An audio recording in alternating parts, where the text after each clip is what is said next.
How do you enter into a new beginning? Do you jump in feet first, fully in and fully committed? Or do you dip your toe in and gently wade in? I'm so excited to bring you this conversation with Jean and Katherine today, where we chat all about beginnings, both in the devoted way and in our own personal lives. We chatted through how we enter into beginnings. Do we dip our toe in, or do we dive all in, wings out, heart forward?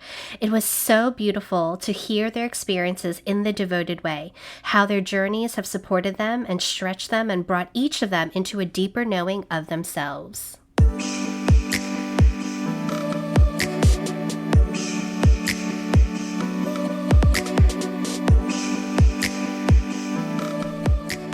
Welcome to the Devoted Way podcast, all about magic and miracles from me, Sora Schilling. It's time to hone in on your intuition, become masterful at energy work, and live life based on your design, your unique blueprint encoded with stardust from the ethereal realm and from those that have come before you. You know what to do and how to be, so trust in yourself. This podcast series is part of a 13-day challenge called Stellar Transformational Act of Reverence, otherwise known as STAR, hosted inside of our devoted Discord. In each episode, I will randomly announce a keyword that you can use to earn points and win amazing prizes during the challenge. Stay tuned until the end of the episode for more information.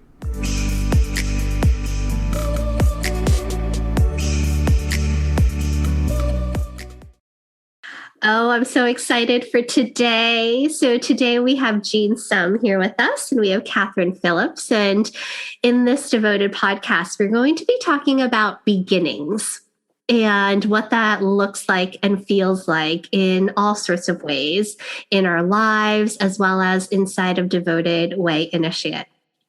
So for me, I remember when I first opened myself up to this idea of having a 7-month experience with an entire group, being led by the Great Mother, hearing her speak about the prosperous new world, and being given this idea of using devoted as an acronym to move through the chapters of one's initiations through the life experience. I thought, what?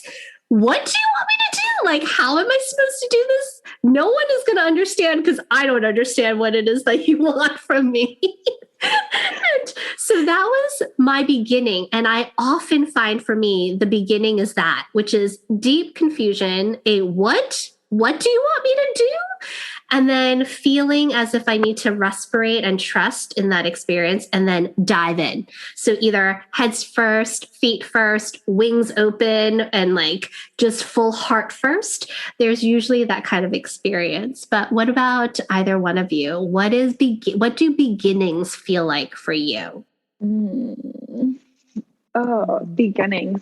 Well, beginning of Devoted Way was definitely a lot of uncertainty and confusion in like the best way when you're in this environment or feeling of this need of like perfection and doing things right and checking off all the boxes. It is literally the biggest invitation to just throw all of that all away because there's not even a place that you provide for us to do that, which is gracious of you and also so unfamiliar. So thanks. And I also feel like I physically respond to beginnings that I've been noticing because I've been hitting some beginnings recently even. And so I've been noticing my own like physical process where there's like, I feel unsettled. And then there is an entering in, and I'm curious, I'm like sitting with, how do I enter? And I don't know how I enter. I think I change my entering. I feel like it feels like a different type. Sometimes I dip my toe in, and then sometimes I'm like, nope. And I just like all the way in, wings out, heart forward, in. I feel like that's how I entered into Devoted Way for sure. That is so fascinating. That's so good. How do we enter? That's a good question to pose out there. Yeah. Yeah. Jean, what about you? Beginnings. Yeah, as Katherine was speaking, I was feeling, yep, nod, yep, tick, agree. For me, beginnings are think that it's how do I begin is also a question for me. Similarly, sometimes I go right in. I'm like, right, it started. We should have done this last week. Come on, I'm ready. Here you go. All the forms are done. I've done all the pre-work, and sometimes it's a knowing that I need to step in, but it's tentatively dipping a toe in before I'm in. And coming back to the devoted way, the first month was, I'd say, confusion. The part of me that said, come on, Jean, you're usually diving straight into these programs and courses, and why aren't you? What on earth is wrong?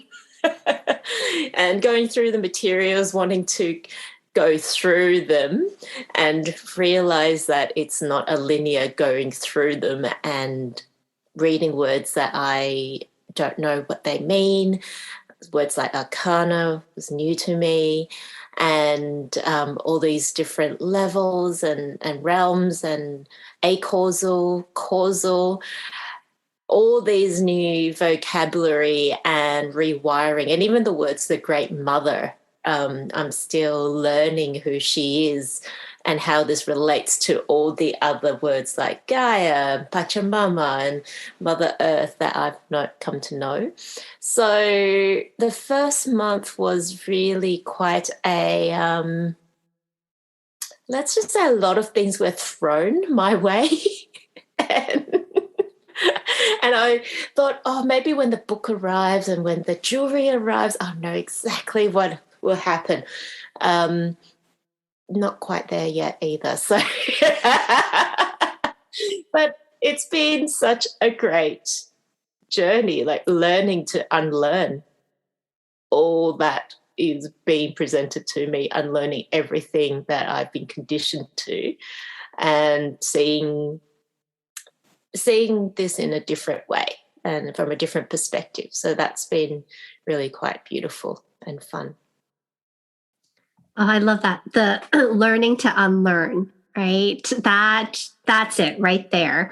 And, I've spoken to every single initiate, and their experience of month one is always a place of deep confusion. There's not one person that I've had a conversation with where they're like, I feel really great and I understand what's happening. Never.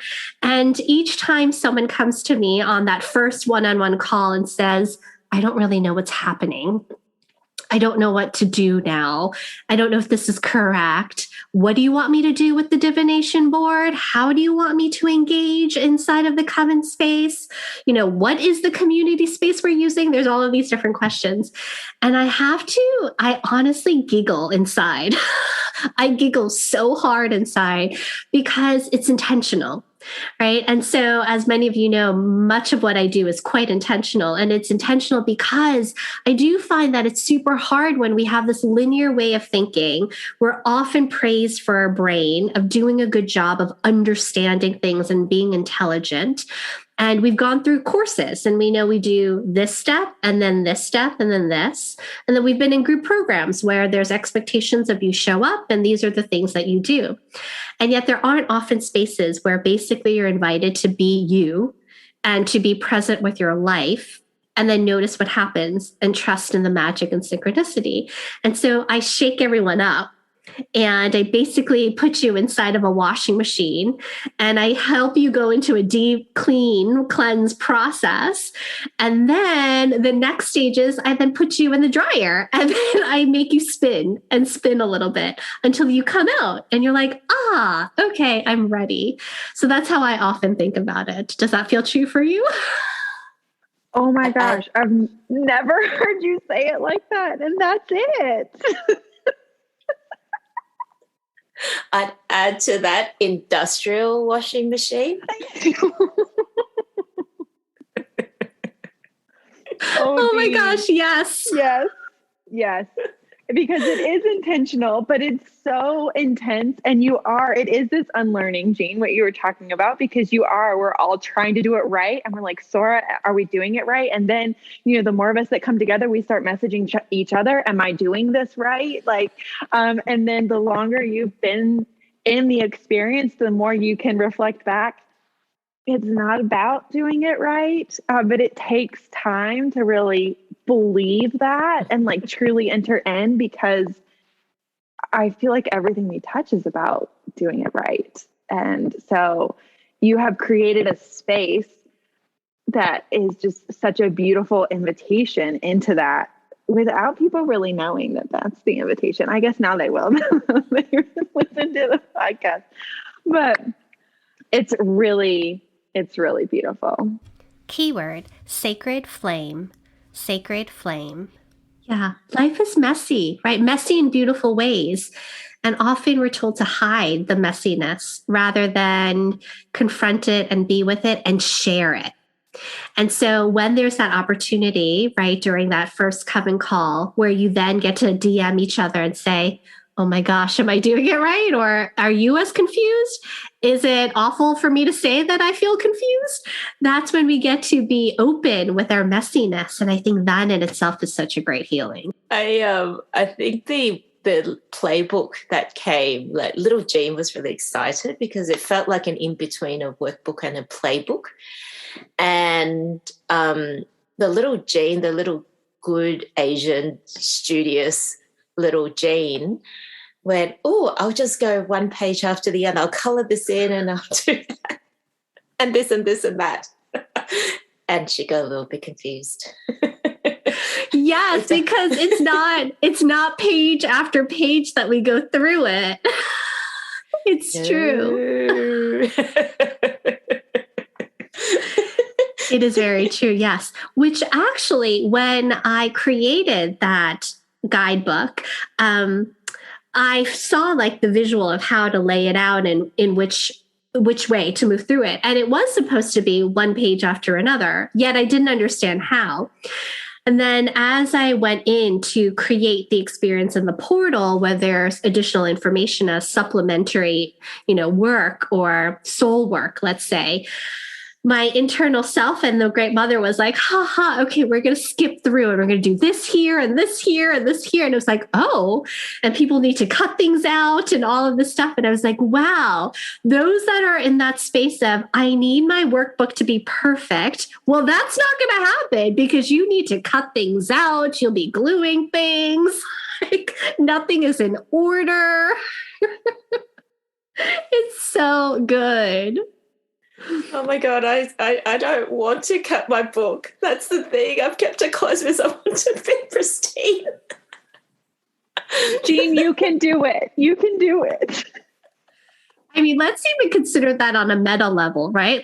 How often we want our things in life to be pristine. And yet, what does that mean? Is that an illusion? Can we get into the place of liberating ourselves from that, including liberate that book, Jean? You can create a new book and add those pages into the new book, which is Jean's book, right? I haven't even written in it except for my name. That is amazing. I love it. Part of that in itself is such a sacred act, right? So I honor the fact that you put your name in there. It's really big. Because it's also your place of devotion, the investment that you're saying, this is mine, this is what I'll be doing.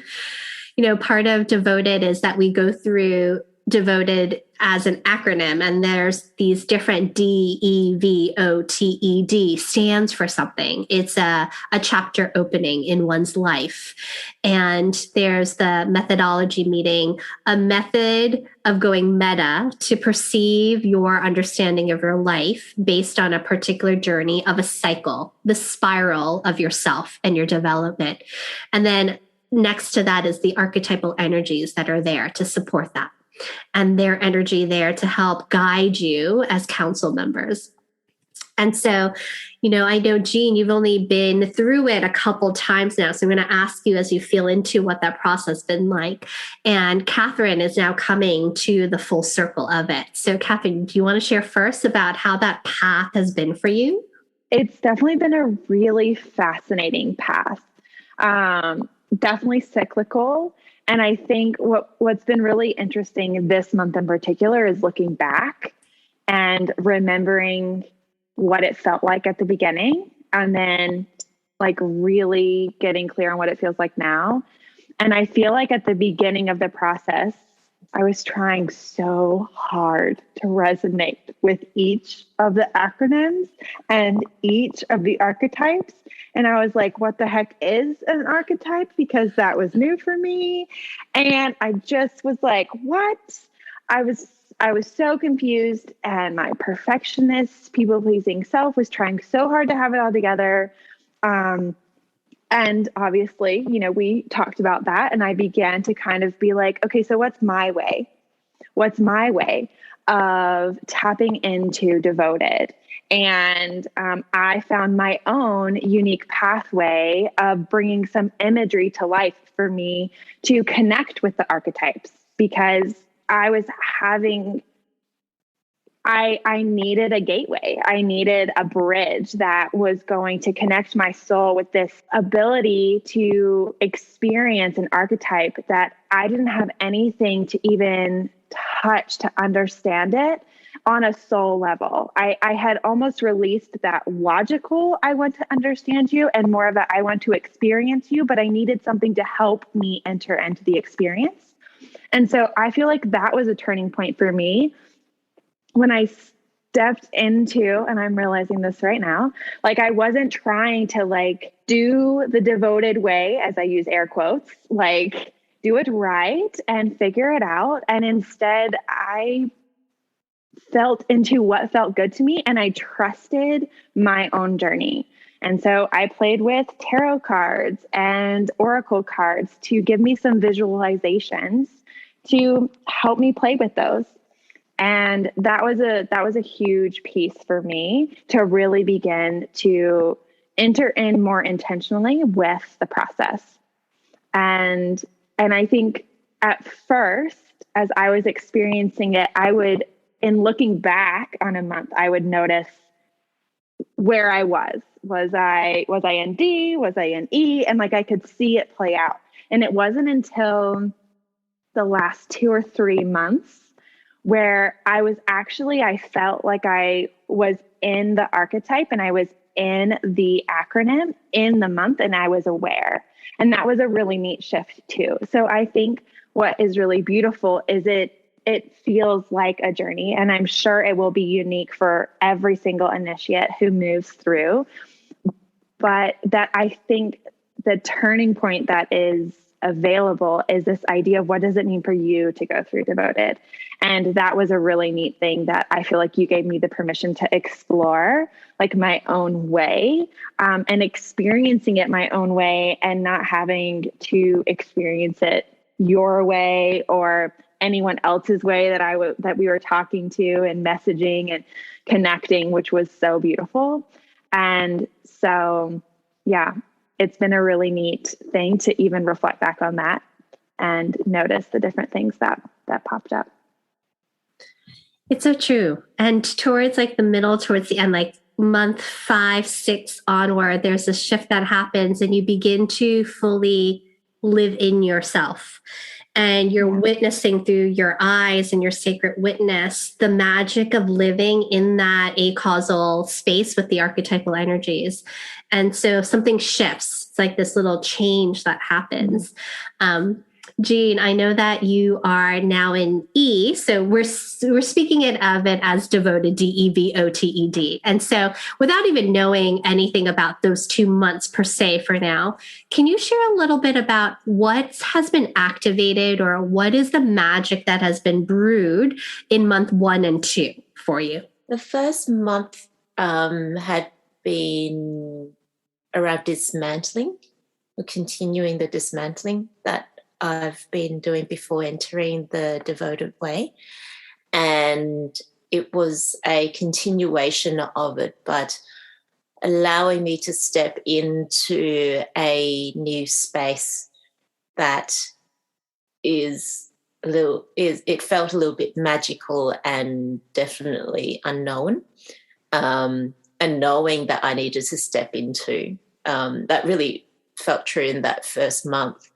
And I've read through the materials online and also in the book, and I think I read through it and then I put it down, and knowing that I had to come back into what was happening and surfacing for me.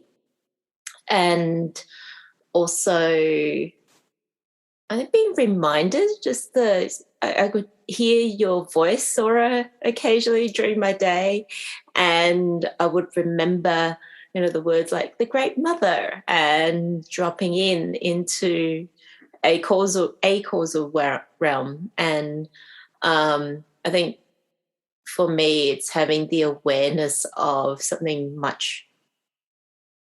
No, it's probably not correct to say. I've been aware that there's more than what I see, hear, and feel, but knowing that there's even more, or a different way to look at the world and the universe and multiverse and cosmos.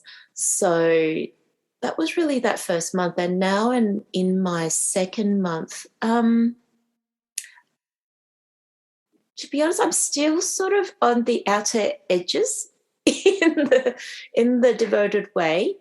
That's how it feels anyway. The other aspects of devoted way initiate, I've really been excited about and dived right in, like the common space and the one-on-one coaching. The journey itself, I think for me, I'm just allowing to see what emerges and trusting that when the time is right, it will have a bigger emergence for me, and for it to land in a different way. Or maybe I'm actually imagining it and putting theatre around it right now, thinking, ta-da, here's the big entrance. Maybe I'm just imagining that. Who knows? We'll find out. Yes, we'll see. Because even when you said you're feeling like you're living the outer edges, feels so true, because you are in the second month, which is examine. And part of examine has to happen if you're in the outer edge. If you're in it, you can't examine your life. Right? So by being in the outer edges and being in the discomfort of it, you're allowing yourself to witness your life and notice the different areas that are aligned, not aligned, where you're in integrity, what feels true, what doesn't. And there's going to be a bit of confusion because you're bringing a lot of stuff up. And so, therefore, the feeling of arriving or landing is not going to happen yet. And that's purposely done. And so, absolutely. Now, will it become this like theatrical experience where you land? We'll see. That part we shall see as you move into month 3, which is vision for yourself and the visionary. And so looking forward to seeing what that feels like. Yes. I'm just so grateful for both of you regarding being in such devotion, right? You're devoted, not only to the experience in devoted way, but meaning you're devoted to yourself and to your evolution and to the deep understanding of self and your soul's essence. And for me, that is what I desire for everyone, whether it's inside of devoted way initiate or not. My hope is that everyone says yes to awakening into themselves and living their life their way. And by doing so, opening themselves up to being in honor of the Great Mother and creating a world that feels truly aligned and allowing themselves to learn to unlearn, as Jean had said.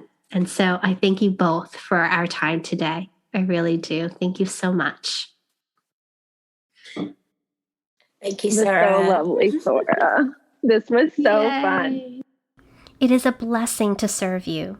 My deepest desire is to bring nourishment to your soul activate and enliven your inner landscape, and find inspiration through the sacred stories of others so we remember we are collectively woven.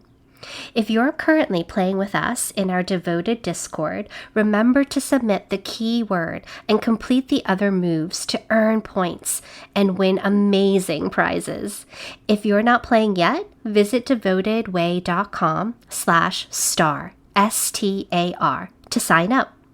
If you would like to listen to more Devoted Way podcast episodes, watch Devoted TV, or read about mysticism, spiritual devotion, magic and intuition, or creating a prosperous new world, I invite you to enter our virtual temple home at devotedway.com. As I continue to serve, may I humbly ask for a sacred exchange. I would so appreciate it if you would write a love note, otherwise known as a review. Share the episode with your friends and community members, and engage with me on Instagram. Stay sacred and discover your path and join the Devoted Way. May magic and miracles occur in your life every day as you co-create a prosperous new world with the Great Mother. Until next time, this is Sora Schilling.